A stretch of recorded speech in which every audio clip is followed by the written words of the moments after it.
Good morning. Welcome to the Universalist Unitarian Church of Farmington. My name is Reverend Karen Madrone, and my pronouns are she and hers, and I have the privilege of serving this congregation.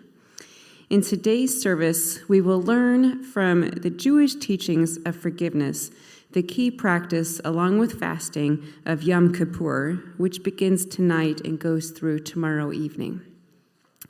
While our tradition emerged from Protestant Christianity a very, very long time ago, we also claim Judaism as one of the religious sources which inspire us. As well, many Unitarian Universalists grew up Jewish or are both Jewish and Unitarian Universalist. You do not have to give up your previous religious paths. So it is right that we mark the most holy of days in the Jewish calendar. It is right for us to see where we can learn from the wisdom of these ancient holidays.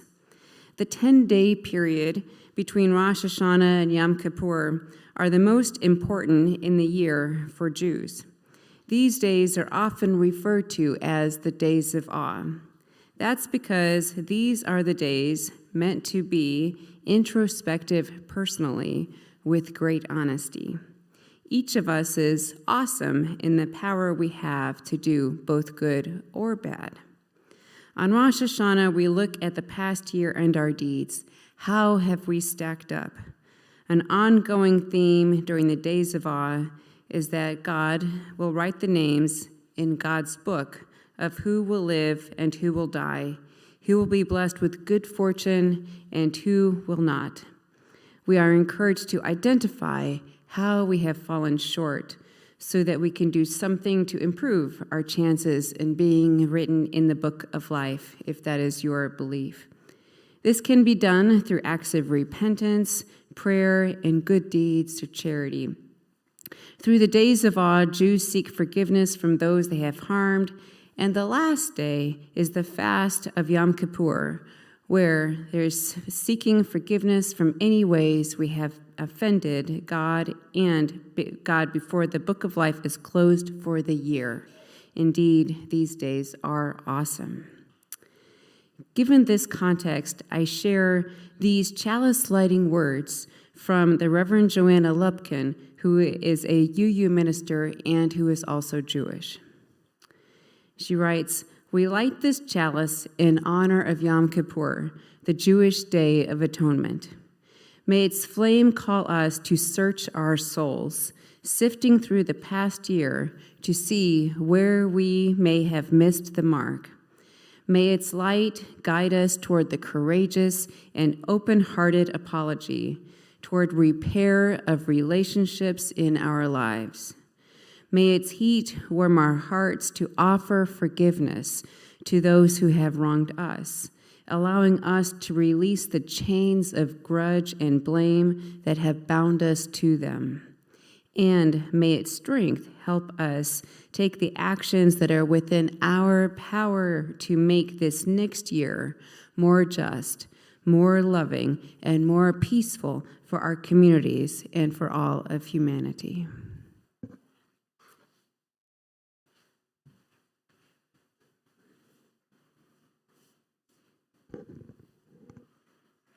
We bid you welcome. We do not ask what you believe or expect you to think in a certain way, but only that you try to live a kindly, helpful life with the dignity proper to a human being. Welcome all who believe that religion is wider than any sect and deeper than any set of opinions. Welcome all who might find in our friendship strength and encouragement for daily living. Good morning. Welcome to the Universalist Unitarian Church of Farmington, and thank you for spending your Sunday morning with us, whether you're enjoying the service in person or online. My name is Beverly Church, and I've been a member here for over 20 years, and I'm currently a member of the Religious Education Committee and the Personnel Committee. I'd like to extend a special welcome to any visitors today. After the service, we invite you to stay for coffee and conversation downstairs in our reception hall. Religious education classes are being held in the RE classrooms during the service. An usher can direct you to those locations if needed. Joys and sorrows will be shared later in the service. You can come to the microphone, or you can text the phone number that's listed on page 2 of the order of service. And please take a moment now to silence your phones, but don't turn them off. You're encouraged to share on social media that you are attending today's service. Now, please join me in our shared affirmation of mission, which is on the second page of your order of service. We seek answers everywhere, include everyone, and live with compassion. Now, I invite anyone who has an announcement to come up.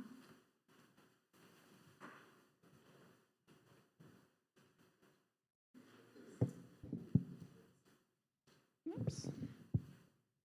Hi, Linda Brown on behalf of fundraising. By now, you should know that November 7th is our next auction. And 11th, thank you. Well, I didn't know. Thank you, Mark. Please look in your magnets and your order of service each week for a lot of good information about the auction. Just a couple I'll highlight from this past week. That one is, sometimes people hear that it's expensive. Well, it is $25, but if this is your first time to come to the auction, we waive that. Please, the party's on us. And that gets you dinner and drinks and a night of fun. And there will be a lot of items that are very reasonably priced that you can bid on at the live auction and in the silent auction as well. Also, what was the other thing that I wanted to highlight? What should I donate? If you're going to donate something, what can't you donate? There's just, the sky's the limit. So if you want any ideas, we always have a last year's auction booklet in the office, and you can see what was donated last year. But anything around your house for the silent auction, that is new or gently used, or lots of parties are always popular, but there's so many things you can do. So, or you can talk to one of the fundraising team to ask for ideas. So anyway, we hope to see you there on the 11th, and looking forward to it. Good morning, Liz Knight, Board President. I'm coming to you with 2 quick announcements. You can come see me after service for more detail. The first is, what are you doing for dinner Friday night? You should be here. You should be here Friday night. This Friday, we are having the start of we're having a new minister kickoff retreat, which involves, for the whole congregation, Friday night, dinner followed by a meeting and exercise where we can share our experiences of the church with each other, and Reverend Karen to help start out, kick off her new relationship with us. We have a consultant from the Mid-American UUA coming, and so that'll be really excited. So I have a little invite. If you're planning on coming, please RSVP either at the evite in the email or with me so I can get a head count for dinner. The other thing is, in the spring, several of you passed out flyers and posted things at coffee houses and conies and things like that for the spring fling. I have some new coffee house flyers that are timeless. They are just about the church in general, and there's a QR code to our website, so if people are looking. It says, do you believe that religion is bigger than any one sect? Us too. So if you frequent a coffee house where a flyer like this might be a good location, please see me after service.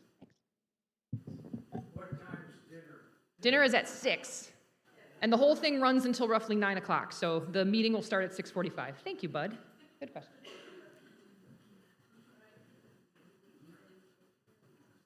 George Rourke speaking for Building and Grounds Committee. We're going to have a party too. It's going to be on the 7th of October. That's 2 weeks from yesterday. A work party. It's not going to be as much fun as the auction. But we're going to play with wheelbarrows and pitchforks. So there you go.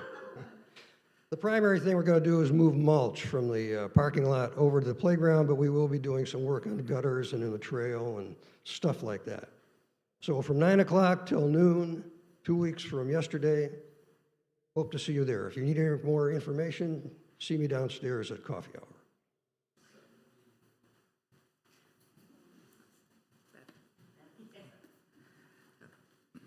Please check the UUC. Oh, okay, I'm sorry. Sorry. It's okay. It's unusual for me to have an announcement. So I actually have two. So one is that my wife, Michelle, Georgie, and I, we are hosting a chili dinner on the evening of October 7th, so it's going to be a busy day. There is a sign-up link that was in the e-blast that has been going out on Fridays. It will go out again this week. If you are interested and have not received the e-blast, please just contact me and we can get you signed up. And then the other thing is that this coming Thursday, so our church, we have started doing a themed programming, and so this month our theme has been about welcome. So we are working together with our religious education program, so we're all kind of speaking the same language, and so one way we're doing it is having a monthly adult ed program. So that will be our first one is this Thursday evening here in it'll be in the conference room. Depending on who comes, we may adjust the space.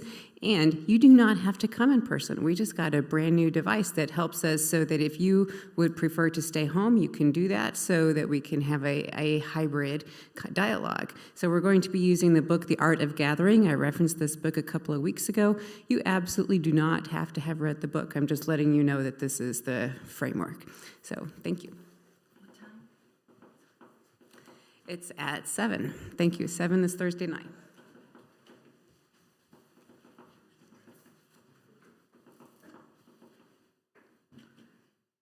Well, please check the UUCF website or emails for other announcements about upcoming events.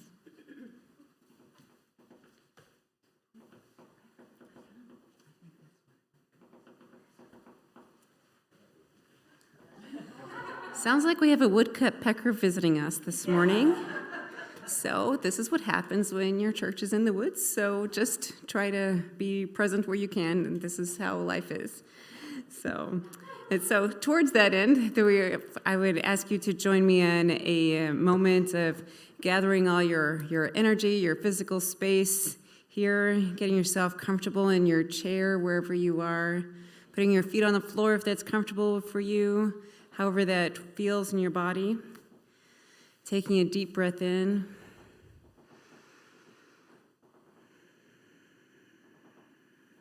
Try to relax your shoulders. Notice where you're holding tension. Maybe you're holding tension in your upper chest. Breathe into that. Maybe you're holding tension in your stomach. Notice that and just breathe.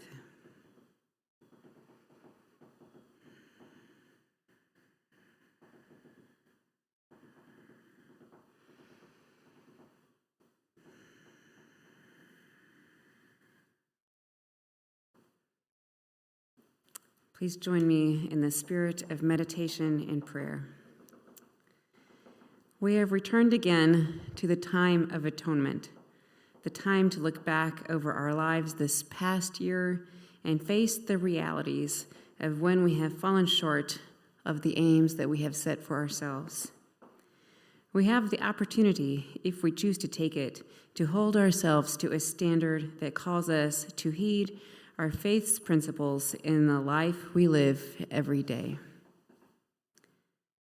The Jewish New Year asks of us forgiveness and atonement, to be at one with each other in terms of broken promises, that we might mend relationships, to be at one with each other in times of pain, that we might bring comfort in our compassion for the intensity of that pain, to be at one with each other in times of joy, that we might enrich the shared laughter so necessary for our well-being. Atonement is an attempt to be at one with the holy. For us, it is also an attempt to create a wholeness of community among ourselves. Here is where the sacred and the holy enter, and the community we create brings a sense of at-one-ment, not known elsewhere. Forgiveness, atonement, wholeness come together in this place as we become one gathered community of liberal religious seekers. Let us take another moment in together.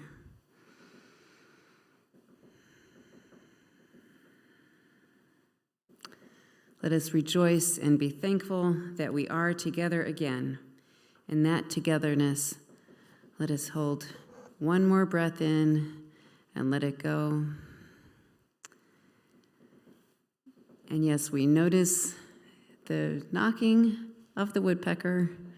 We acknowledge that, and we feel the joy of being together in such a beautiful place. We're going to sing number 1037 with the choir. 1037 is in your teal hymnal. Oh, excuse me, sorry. And there will be some narration in this song, and so the choir will be doing the narration, and then you can join in on the chorus.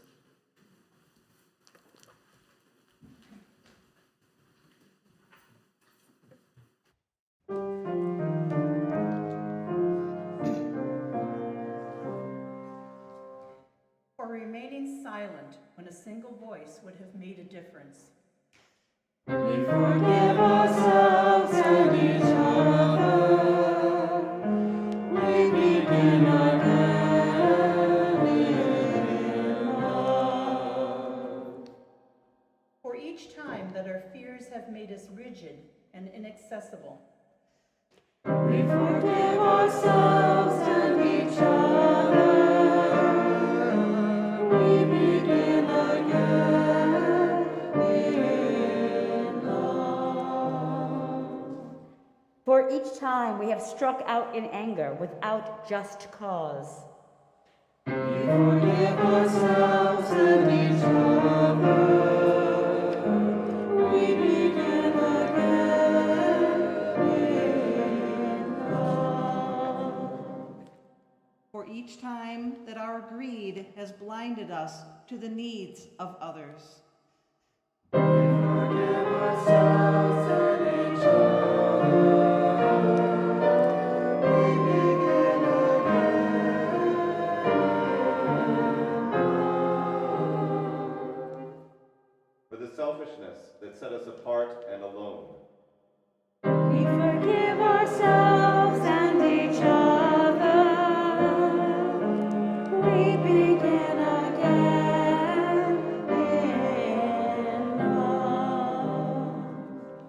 For falling short of the admonitions of the Spirit. We forgive ourselves and each other. We begin again in love. For losing sight of our unity. We forgive ourselves and each other. We begin again in love. For those and for so many acts, both evident and subtle, which have fueled the illusion of separateness. We forgive ourselves and each other. We begin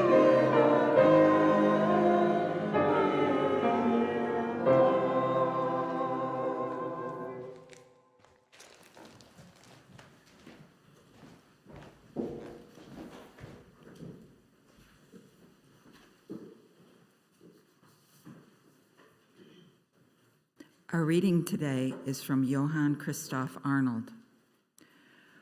Forgiveness is a door to peace and happiness. It is a small and narrow door and cannot be entered without stooping. It is also hard to find. But no matter how long the search, it can be found. When we forgive someone for a mistake or a deliberate hurt, we still recognize it as such, but instead of lashing out or biting back, we attempt to see beyond it so as to restore our relationship with the person responsible for it. Our forgiveness may not take away our pain. It may not even be acknowledged or accepted. Yet the act of offering it will keep us from being sucked down the downward spiral of resentment. It will also guard us against the temptation of taking out our anger or hurt on someone else. Forgiveness does not mean ignoring what has been done or putting a false label on an evil act. It means rather that the evil act no longer remains as a barrier to the relationship. Forgiveness is a catalyst, creating the atmosphere necessary for a fresh start and a new beginning.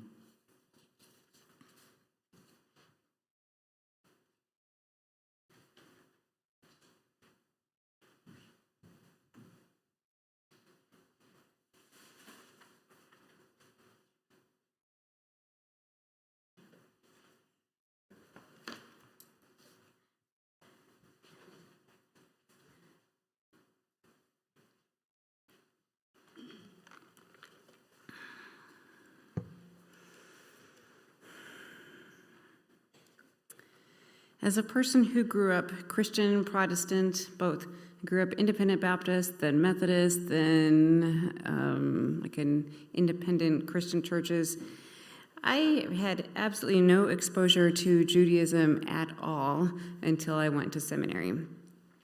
I had never heard of Rosh Hashanah or Yom Kippur. I think I must have lived on some other planet, but in the world that I lived in, it was all very, very Catholic world. I just did not know. When I happened upon, for a while, one of my favorite authors, her name is Janine Roth, and so she wrote this, she's written many books, but one that really stood out to me is called Appetites, on the Search for True Nourishment. Roth writes about women's relationship to food, bodies, money, and God through the lens of both Judaism and Buddhism. Chapter 8 of Appetites is focused on the practice of fasting that happens at Yom Kippur. She writes about how fasting brought into focus her behavior. Have you ever noticed how sometimes if you stop doing one thing, all of a sudden you start noticing everything else that maybe you were, I don't know, but you were just kind of not paying attention to, and all of a sudden one thing changes and you see other things more clearly. She says that these things that she started to beginning to notice the things that she did and the things that she didn't do. We all have things that we can do as well. Sometimes our world, when we talk about, especially in the religious setting, the focus can be so much on you did something bad. But what about the things that we can do that we didn't? In this chapter, she shared a vision of a litany of atonement, which is similar to the song that we all just sang with the choir, and they did an amazing job today, so thank you very much. Her version includes the lines, "Forgive me for not allowing myself to enjoy all the permitted pleasures available to me." Isn't that interesting? I don't remember the year I read her book. It was quite a long time ago, but I remember the feeling. I thought, wow, here is a religion that encourages an annual reflection of past deeds and making amends, and that is something that I love about Unitarian Universalism, but we don't do it in in a more settled way. It's not really built into our year, and that's one of the reasons why I and many other of my colleagues kind of adapt doing a service like this, because we think it's so important. But this religion in particular has it built into their year of reflecting on past deeds and making amends for them. And it also allows space for remembering that we are not just atoning for things we didn't do and harm we caused, but for joys we didn't experience in our lives when they were permitted to us. You think of times when you've been with people, but we've been so caught up in busyness, like we're not present to them. We're not present with the children in our lives, for example. We're not present with noticing the beauty around us. That too is something that we are allowed and we can experience.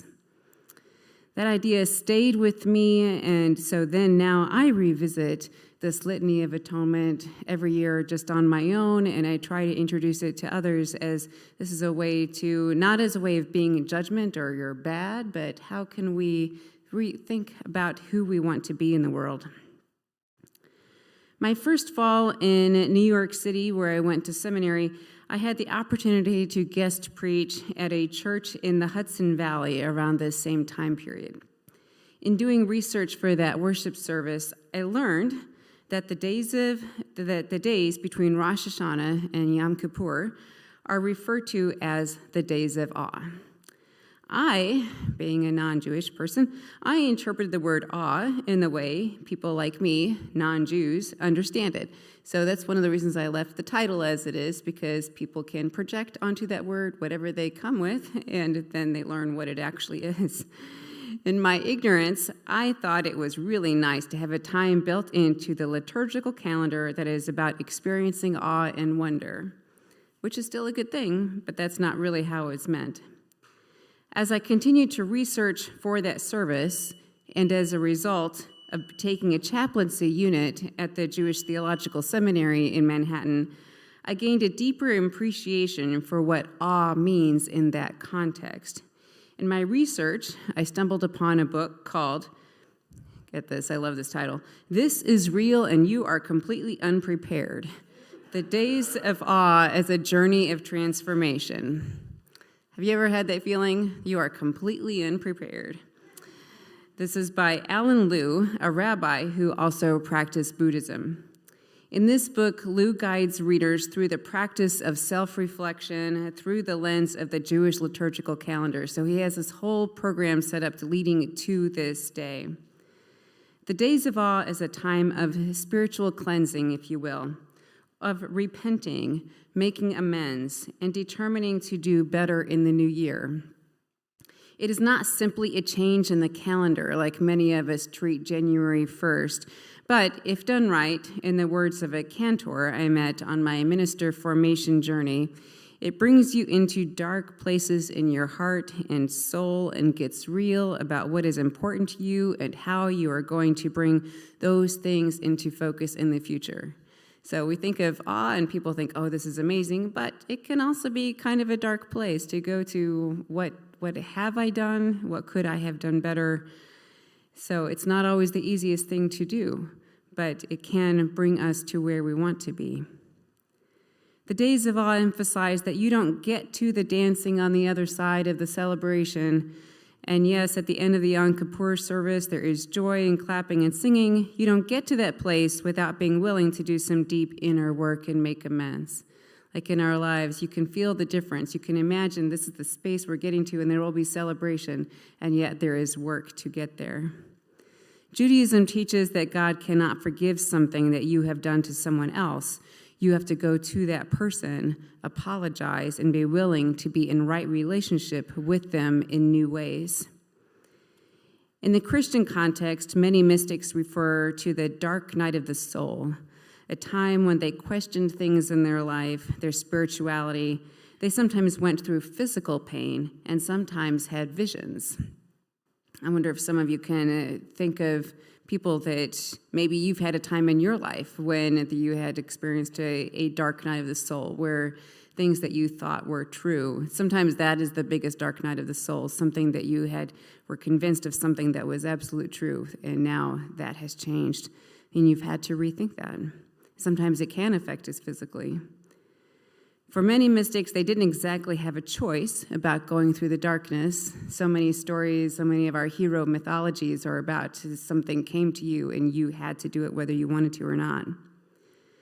When I learned about the Days of Awe, a time specifically built into the liturgical calendar that is devoted to self-examination, reflection, making amends, steering a new way, I knew I had to make this part of my life, even though I am not Jewish and in no way do I speak as any kind of expert.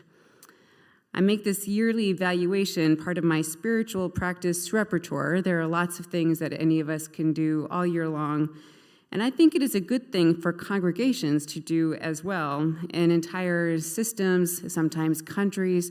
If you think on Canada, for example, has done apologies for the Indian boarding schools that they had. And it's just horrific what has been done to these children over the many years and their families, and the ways that some countries have tried to make amends, and how sometimes they fall short of what they intended to do. All of us have things that we can do. With the truly beginning of my ministry here, even though I started on May 1st, and the new minister kickoff events this weekend, I couldn't help but think, wow, what perfect timing this is, that it has fallen this weekend, has fallen now, and then we have the new ministry kickoff this weekend, which I hope that you all will make, that this is a great time to prepare our minds and spirits for being intentional about who we want to be. The practice of reviewing our lives as a whole is one way to prepare for building the community that we wish to have. As a minister, I'm always thinking about how what we do together impacts individuals, the community, and all of you. I just think of the tentacles. All of you impact so many people beyond what's in this room. You impact the communities you're in everywhere, and we are all connected. Each of us needs to make a regular time for self-reflection, and I encourage you not to make it just once a year. There are many opportunities all the time where we could sit back and go, well, how did today go? Or wait a minute, I said this thing to this person. Did I mean to say it that way? And how did that impact? We all have these responsibilities. As an individual, I started to think of what would my own litany of atonement sound like. Just like the reading that was included in the song today, just to think on what that might be like for you. So I thought I would share a few of my statements that I would include. For being impatient with my wife when she wants to tell me about her day. For not taking the time to listen. For ignoring my dog, Letty, when she brings me toys and instead making her go lay down and leave me alone.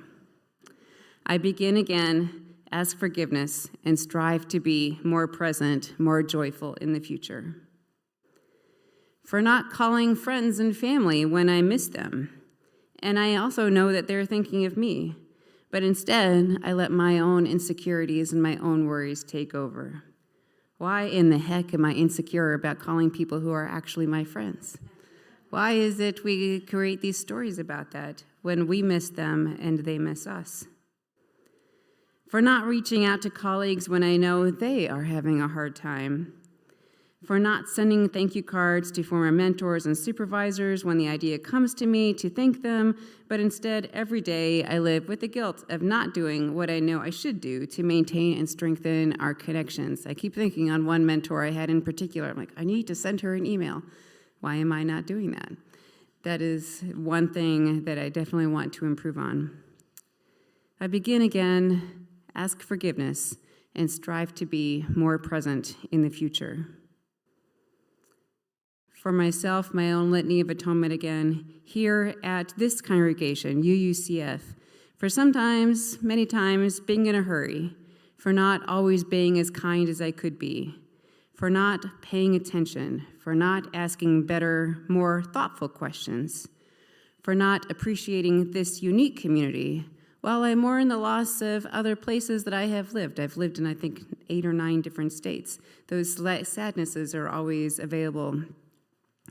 And finally, for myself, for not resting when I need to, for not taking time to appreciate this new life, this new phase. Although I will say I had an awesome week last week in Saugatuck. You get to go explore where you can, right? So I begin again, ask forgiveness, and strive to be more present in the future. I just want to take just a few moments of silence and for you all to think about what your atonement litany might sound like. You don't have to repeat it to anybody, just in your own mind.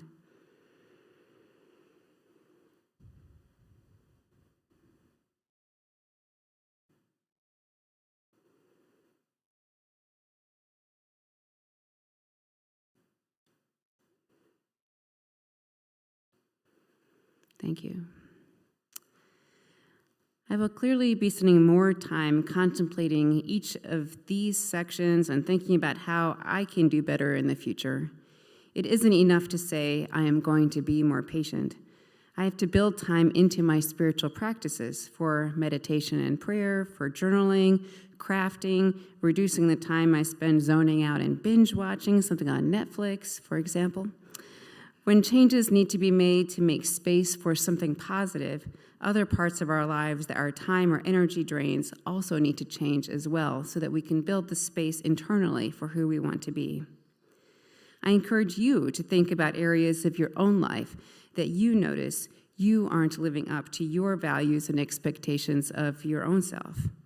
What are you doing too much of? Or the reverse, what do you need to do less of? And the big one, is there anyone you need to make amends to? For me, I have a family member in mind I need to reach out to and ask forgiveness for being impatient and not giving her the attention that she needs. Making amends, saying, I'm sorry for the pain I have caused you. How can we restore a right relationship? Is a very hard but spiritually mature thing to do. I believe each of us have the capacity to do this self-reflection work and to do the next step of reaching out and asking forgiveness to anyone we have hurt. I just wanted to lift up that this year, the Unitarian Universalist Association is encouraging congregations to, this is like the UUA Common Read, and I just got it a couple of days ago, so I couldn't incorporate it into our service, but it's all about forgiveness. It's on repentance and repair, making amends in an unapologetic world, by Rabbi Danya Ruttenberg. And so this is, she looks at larger systems and organizations, and also what does a good apology look like, and what is a bad apology? I think we've heard many bad apologies in our lifetimes of, oh, I'm sorry that you felt that way, instead of I'm sorry for what I did. So in addition, this is an opportunity to think about whether the life you are living, what you are known for, is what you truly value. Are you living the values that you actually say you believe? In Rabbi Lou's book that I told you about earlier, the one where he talks about how you are not fully prepared, he tells about Alfred Nobel. Nobel was the inventor of dynamite. From Lou's book, he writes, one day, Alfred's older brother died, and a newspaper got the story wrong and printed Alfred's obituary instead. Alfred opened the newspaper that morning and had the unusual experience of reading his obituary while he was still alive. The obituary read, Dr. Alfred Nobel, who became rich by finding ways to kill more people faster than ever, died yesterday. Can you imagine? Alfred threw down the paper. That's not how I want to be remembered, he said.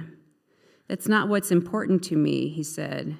And right then and there, he decided to throw his entire fortune into rewarding people for bettering this world and bringing it closer to peace. I'm sure you recognize his name by now for the Nobel Peace Prize. It doesn't change what he did, but it does bring new ways of being into the world. This moment of reading his obituary was a major wake-up call, a true gift, you could say, about how he wanted to live his life and what he valued. Now, most of us, hopefully, will not see our obituaries written out, but it is an interesting thought exercise to undertake. How do you think people describe you now? What do others think you value based on how you behave?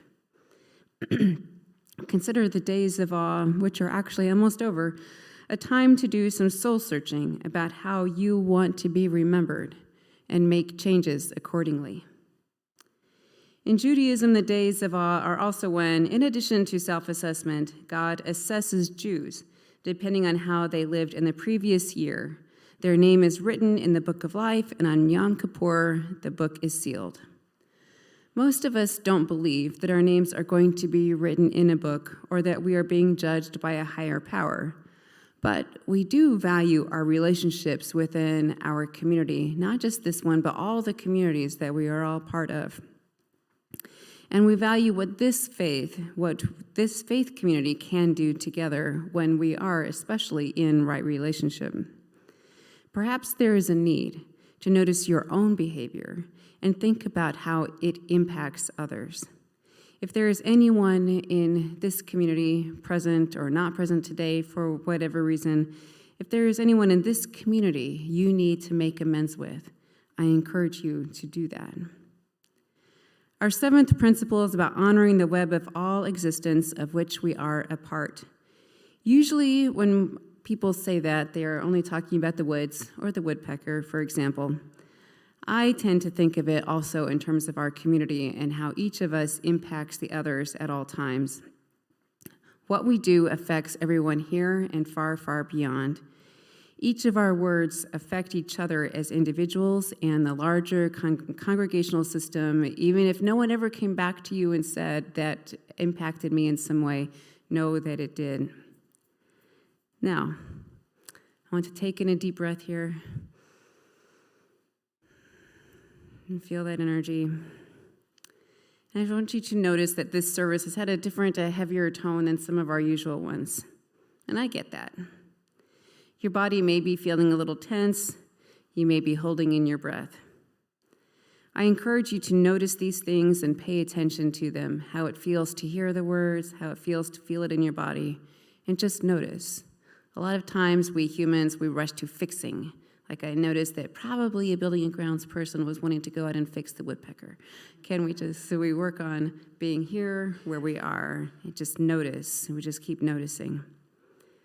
Friends, as we move through the high holidays, which will actually end tomorrow evening, whether we celebrate or not, I encourage you to consider what your personal litany of atonement might be.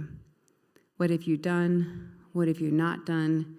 Who do you need to reach out to? What kind of joy can you allow for yourself in the coming year? How will you make amends, and how will you begin anew? And may it be so.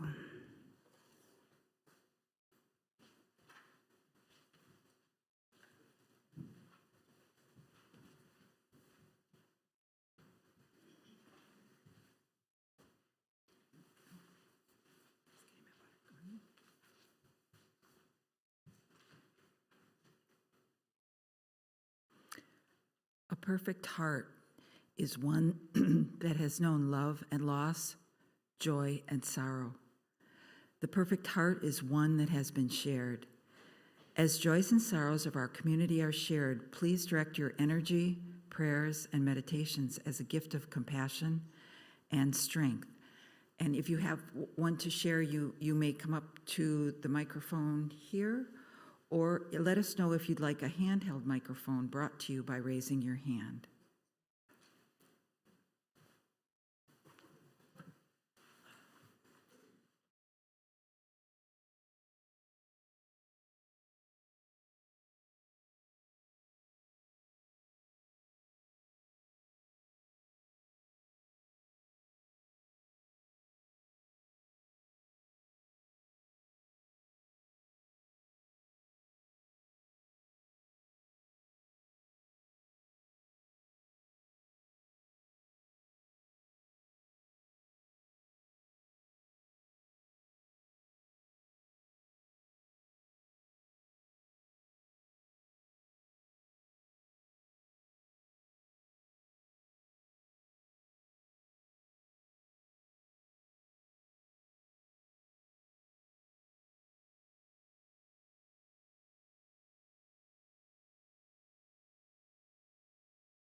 3 candles for the intentions that rest in the silent sanctuary of our hearts, one for the joys, one for the sorrows, and one for the strength of the gathered community that can support you and bring you peace.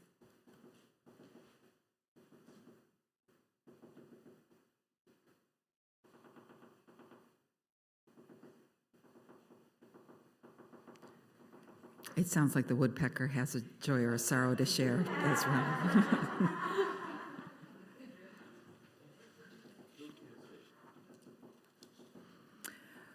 For the gifts which we have received and the gifts which we ourselves are, may we be truly grateful.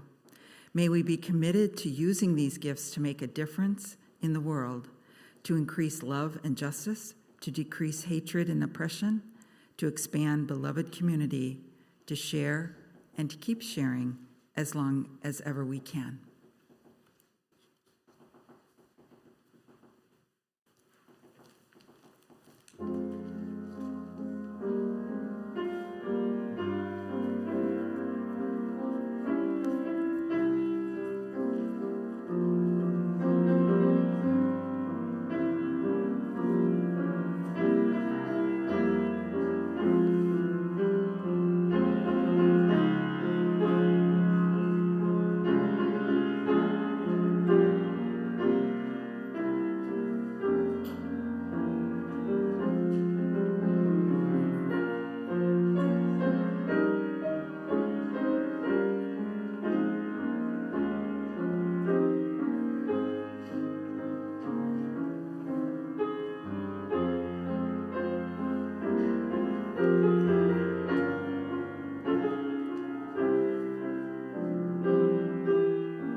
Please rise as you're willing and able for our hymn from the gray hymnal, number 218, Who Can Say?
We are one and we are loved.